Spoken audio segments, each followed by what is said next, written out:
नमस्कार, मेरा नाम हिमांशु गुप्ता और एक बार फिर से मैं आप सभी का स्वागत करता हूँ। जैसा कि आपको पता है कि पिछली वीडियो में मैंने बोर्ड एग्ज़ाम के रिज़ल्ट्स को लेकर के एक वीडियो बनाया था और उसमें किस तरीके से हमारे बच्चे, हमारे भाई-बहन रिज़ल्ट की नाकामयाबियों को देखते हुए खुद को इतना अकेला अकेला पाते हैं कि उन्होंने आत्महत्या करने का निर्णय लिया और खुद की जान गँवाई।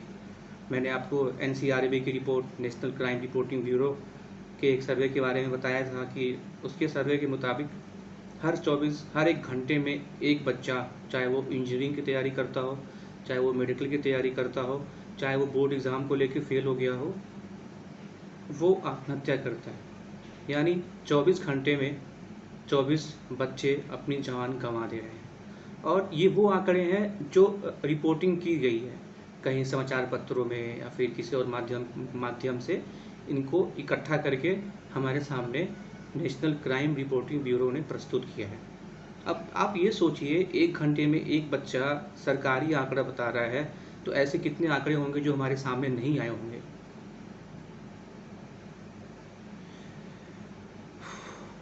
मेरे को तो कभी कभी ये सोच के बहुत तकलीफ़ होता है। और मैंने अपनी पिछली वीडियो में हाई स्कूल और इंटर के बच्चों के बारे में आपको बताया था, क्योंकि हाल ही में नीट का एग्ज़ाम अभी कंप्लीट हुआ है और मेरे जहन में ये बात रह रही है कि नीट का रिज़ल्ट आए और फिर से पेपर में, न्यूज़पेपर में ये चीज़ें आएँ कि हाँ, फला बच्चा रिज़ल्ट के डर से, फला बच्चा डिप्रेशन के डर से, फला बच्चा प्रेशर के डर से ये कदम उठाया। मैं या आप लोग भी ये समाचार पढ़ना नहीं चाहेंगे। हम लोग अपने घर से, अपने मोहल्ले से ये चीज़ को शुरू अगर करेंगे तो कहीं न कहीं हम किसी को ऐसा करने से बचा सकते हैं। नीट का एग्ज़ाम ख़त्म हुआ, आपने देखा ही है कि नीट के एग्ज़ाम के दौरान किस तरीके से कितनी कड़ाई थी, उसमें चेकिंग होता था, लड़कियों के कपड़ों को लेकर के कितना चीज़ हुआ। मतलब उनको ह्यूमिलिएट किया गया, एक तरीके से मानिए कि एक ह्यूमिलिएशन ही रहा। एक बच्चा एग्ज़ाम देने जाता है और उसकी चेकिंग इस तरीके से की जाती है कि उसके माइंड पे क्या असर होता होगा। मतलब हम एग्ज़ाम देने जाते हैं तो हम दही खा के जाते हैं, शुभ करके जाते हैं कि चलो एग्ज़ाम देने जा रहे हैं, और हम सेंटर पे पहुँचते हैं तो इस तरीके का ह्यूमिलिएशन होता है। उसके बाद से हमारे दिमाग में क्या बचता है? यार, एक एक बच्चे की अगर हम मानसिक स्थिति को सोचेंगे तो वो इतना सदमा झेलने के लायक नहीं होता कि उसके बाद भी, इतना ह्यूमिलिएशन के बाद भी वो पेपर कर पाए।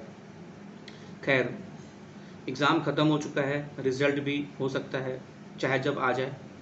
तो मैं बस बार-बार कहूँगा आपसे, बार-बार कहूँगा, जैसे हम सभी लोग खाना खाने के लिए रोज़ खाना खाते हैं, नहाते हैं, रोज़ नहाते हैं, ठीक उसी प्रकार ना हमें बार-बार अपने बच्चों को, अपने भाई-बहन को ये देखना चाहिए कि उनकी मानसिक स्थिति एग्ज़ाम के बाद क्या चल रही है।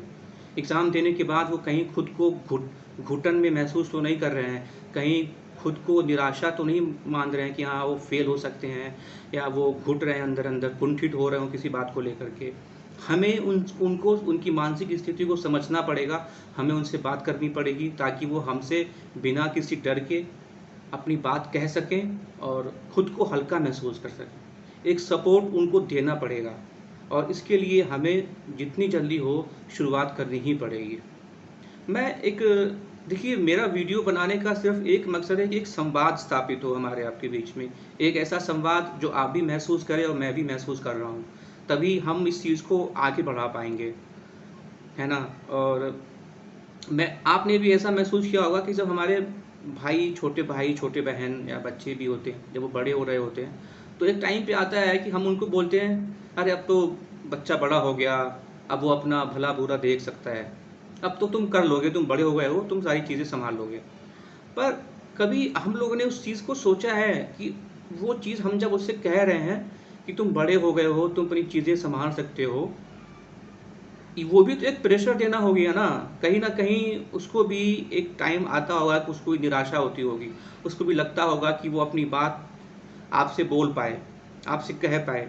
लेकिन आपने तो ये स्टेटमेंट कह दिया कि अरे तुम तो बड़े हो गए हो, तुम तो अपनी चीज़ें देख लोगे। आपने रास्ता ही बंद कर दिया। मतलब अब वो कम्युनिकेशन का रास्ता बंद हो चुका है। वो अपनी छोटी से छोटी बात को लेकर के आपके सामने आने से कतराएगा कि मुझे घर वाले इतना अच्छा समझते हैं, मुझे घर वाले स्ट्रॉन्ग समझते हैं। आप समझ रहे हैं एक बच्चे की मानसिकता कहाँ से शुरू होती है, उसकी मानसिक स्थिति में तनाव शुरू कहाँ से होता है। मैं बस इस पॉइंट पे आना चाहता हूँ। फिर धीरे-धीरे वो चीज़ें बढ़नी शुरू हो जाती हैं। आप सबकी उम्मीदें कि वो स्ट्रॉन्ग बच्चा है, वो चीज़ें कर लेगा, वो पास कर लेगा, मैं तुमको जानता हूँ। ये सारे शब्द कहीं न कहीं उसके ऊपर एक दबाव बनाना शुरू कर देते हैं पहले ही दिन से। और वो दबाव इतना ज़्यादा हो जाता है कि वो अपनी बात आपसे नहीं कह पाता। वो अपनी बात किसी से नहीं कह पाता क्योंकि वो पूरा एटमॉस्फेयर ही उसको हीरो मानने लगता है, टॉपर समझता है। समझ रहे हैं बात? छोटी-सी बात है ये।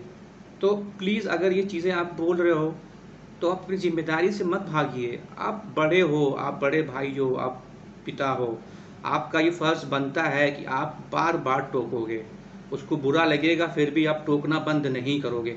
आपको लगता है कि आपका बेटा बहुत देर तक सो रहा है, निराश निराशा भरी बातें कर रहा है, परेशान है, एग्ज़ाम के बाद खुद को सँभाल नहीं पा रहा है, तो आपको उससे बात करना है। कोई भी अगर ऐसी चीज़ें उसके अंदर दिखती हैं जो नॉर्मल नहीं है, आपको उनसे बात करनी है। आपको इग्नोर नहीं करना है कि हाँ, वो बहादुर बच्चा है मेरा, वो स्ट्रॉन्ग बच्चा है। नहीं है स्ट्रॉन्ग बच्चा यार, नहीं है स्ट्रॉन्ग वो। उसको आपकी ज़रूरत है, अपना हाथ बढ़ाओ उसकी तरफ। उसको इतना प्रेशराइज़ मत करो कि वो आपसे अपनी बात नहीं कह पाए। मैं आपसे हाथ जोड़ के विनती करता हूँ, मेरी बात को समझने की कोशिश करना। मैं आपको 2 चीज़ें बताता हूँ, 2 कहानी 2016 की घटना है। राजस्थान में एक बहन ने आत्महत्या किया। जानते हैं क्यों किया? उसको मैथ्स, फिज़िक्स और केमिस्ट्री में कोई दिलचस्पी नहीं थी। वो अपनी माँ से बार-बार कहती रही, माँ मेरे को साइंस, मैथ्स और फिज़िक्स में कोई दिलचस्पी नहीं है, मुझे पढ़ाई नहीं करना है। उसकी माँ का, उसके पापा का सपना था कि बेटा तुझे आईआईटी निकालना है। उसने आईआईटी को क्रैक किया, उसने आईआईटी निकाला, आज आईआईटी का रिज़ल्ट आता है, वो क्वालीफाई है, उसको आईआईटी मिल जाएगा। अगले दिन उसने आत्महत्या करना चुना क्योंकि वो थक गई थी। उसने प्रूव कर दिया ना कि देखो मैंने एग्ज़ाम निकाल दिया, आपने मुझे पैदा किया, आपका टैक्स मैंने भर दिया, हिसाब बराबर, मैं और नहीं कर सकती।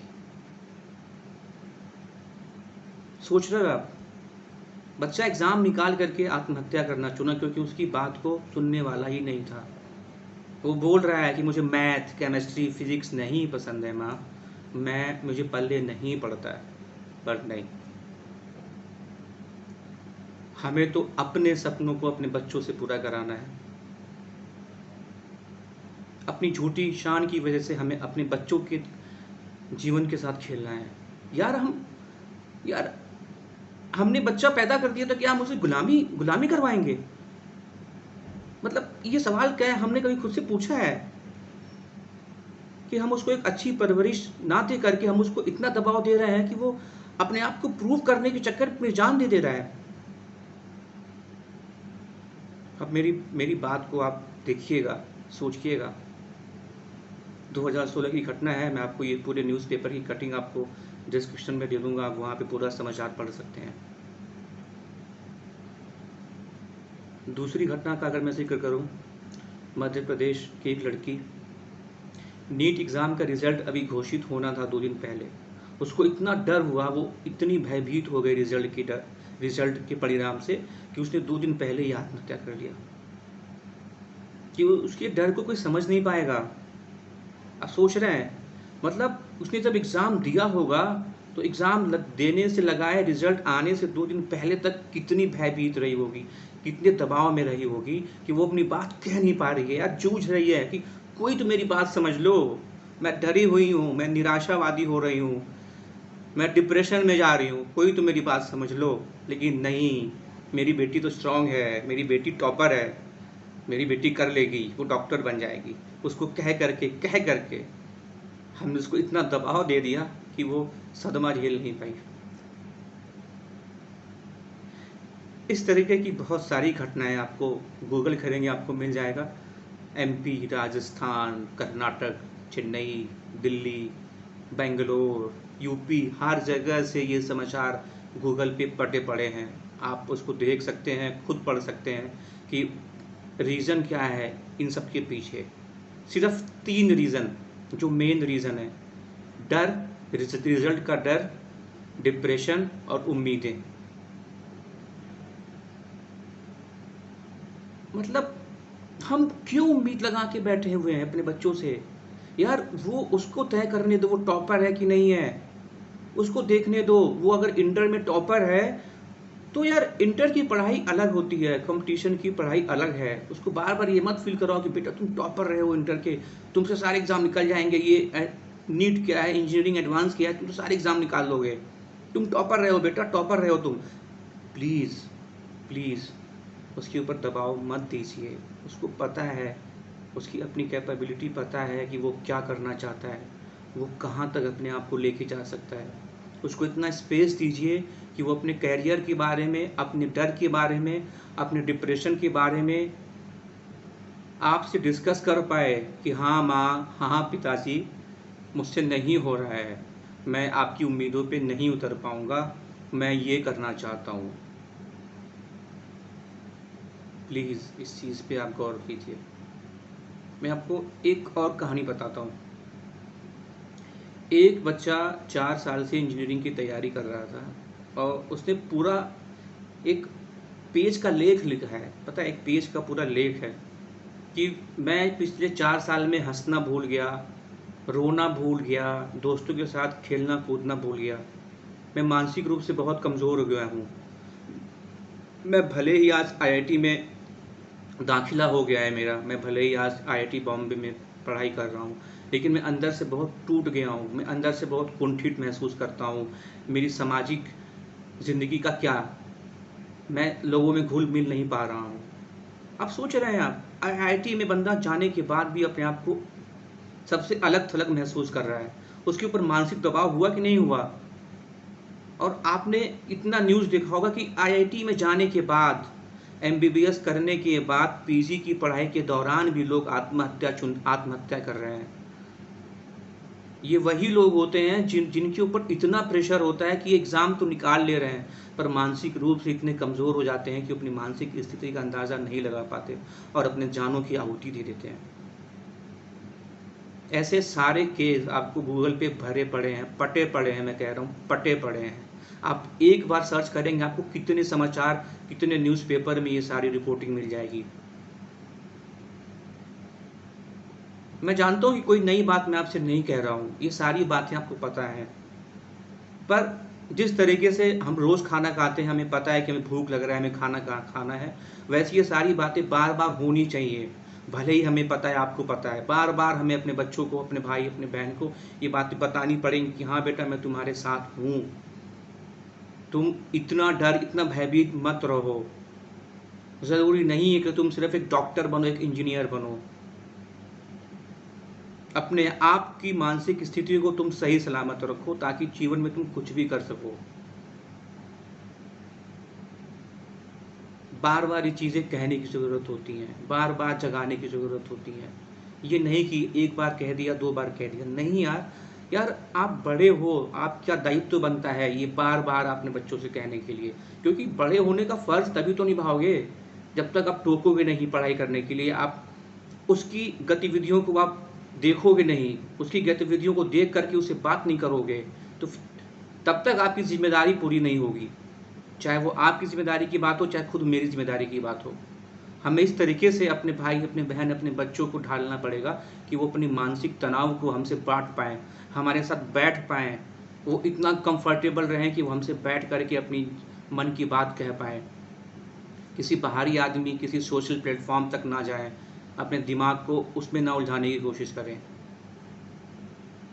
मेरा वीडियो बनाने का बस यही मकसद है कि प्लीज़ आप मेरी बातों को गौर कीजिएगा, खुद सोचिएगा। अगर आपको लगता है कि मेरी बातें गलत हैं या फिर मैं कुछ ज़्यादा ही सोच रहा हूँ, तो आप बेफ़िक्र होके आप मुझे बता सकते हैं। आप अपनी भी बात मुझसे बताइए। आप एक संवाद स्थापित करने का कोशिश कीजिए, जैसे मैं आपसे एक संवाद स्थापित कर रहा हूँ, क्योंकि एक संवाद के थ्रू ही हम एक दूसरे की मदद कर सकते हैं। और आज के वक्त में अगर हम एक बच्चे का भी मदद कर पाएंगे तो वो हमारे लिए बहुत बड़ी चीज़ होगी। तो हमें मिल कर के इस चीज़ को हराना है, हमें मिल कर के अपने बच्चों को, अपने भाई बहन को उनकी मानसिक स्थिति से उबारना है। नीट का रिज़ल्ट अभी बहुत करीब है, आने ही वाला है। कोई भी किसी को भी अगर आप जानते हो जिसने नीट की परीक्षा दी है, उससे आप बात करिए, उसकी मानसिक व्यथा को समझने की कोशिश करिए। कहीं वो किसी दबाव में तो नहीं है, कहीं वो परेशान तो नहीं है, कहीं वो रिज़ल्ट को लेके भयभीत तो नहीं है। उससे बात करके उसको आप समझाने का कोशिश करिए, जितना हो सके बात करने की कोशिश कीजिए कि बेटा ज़रूरी नहीं है कि तेरा एमबीबीएस में एडमिशन नहीं हो तो तू डॉक्टर नहीं कहलाएगा। मैं पिछली वीडियो में मैंने ये बात कहा था कि इस चीज़ को इतना ज़्यादा प्रचार प्रसार किया गया है कि आज बच्चा अगर एमबीबीएस की सीट नहीं पाता तो वो डिप्रेशन में चला जाता है। उसको लगता है कि उसने एग्ज़ाम क्वालिफाई ही नहीं किया है। यार कि सोचिए ना, कितनी बड़ी हमारे सिस्टम की ये खामी है कि हम इस चीज़ को सोच नहीं पा रहे हैं। हमने अपने फ़ायदे के लिए एक मार्केटिंग का ज़रिया बना दिया और एमबीबीएस को इतना ज़्यादा फैला दिया कि नहीं, बस यही एक एग्ज़ाम है, अगर आप एमबीबीएस के अलावा कोई और चीज़ें निकालते हो तो आप डॉक्टर नहीं कहलाओगे। हमने ही एमबीबीएस की डिमांड को बढ़ाया, फिर हमने ही उसकी सप्लाई को ऐसे लेके चले गए। अब देखिए ना, डिमांड सप्लाई का कॉन्सेप्ट है। पहले हमने एलोपैथ की दवाइयों को ग्लोबलाइजेशन के थ्रू इंडिया में लाए ताकि उसमें कमीशन अच्छा था। अब जब एलोपैथ की दवाइयाँ होंगी तो उसके लिए मरीज़ भी चाहिए होंगे। अब उसके लिए मरीज़ चाहिए तो एमबीबीएस की पढ़ाई को प्रमोट करो। अब एमबीबीएस की पढ़ाई को प्रमोट करो तो बस देखिए, आज पूरा बाज़ार ही ऐसा हो गया कि एमबीबीएस के अलावा कोई और किसी डॉक्टर को लोग कुछ समझते ही नहीं है। तो मेरी आपसे बस यही एक विनती है, हाथ जोड़ के, कि आप मेरी बातों को सोचिएगा, अपने बच्चों के साथ, अपने भाई बहनों के साथ बैठिए, अपनी ज़िम्मेदारी से भागना छोड़ दीजिए। ये मत कहिए कि वो बड़ा हो गया है तो सारी चीज़ें कर सकता है।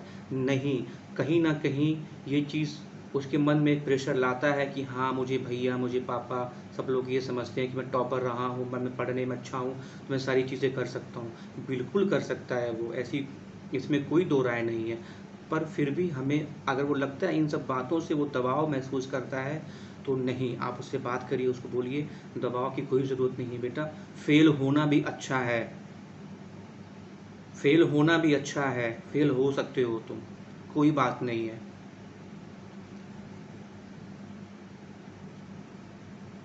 हमने पैदा किया है तो हम उससे गुलामी थोड़ी करवा सकते हैं। क्या हम गुलामी कराएंगे अपने बच्चों से? और हम अपनी झूठी झूठी शान, अपने झूठे सपनों की खातिर हम उससे कहेंगे कि तुम मेरा सपना पूरा करो। जैसे राजस्थान की लड़की ने अपना जान दे दिया, एमपी की लड़की ने डर में आके अपना जान दे दिया, दिल्ली द्वारका में एक लड़की छत से कूद के अपना जान दे दी। उसको हम इतना डर के अंदर उसको लाएंगे? नहीं, अब नहीं, बहुत हो गया।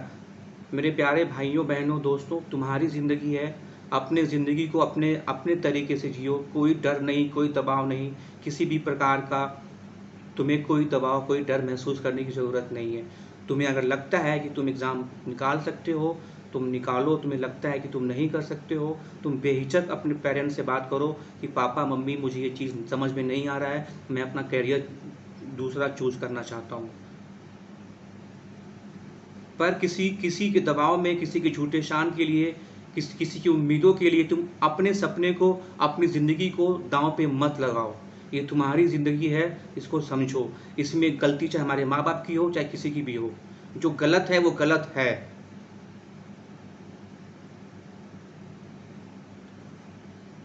Thank you so much.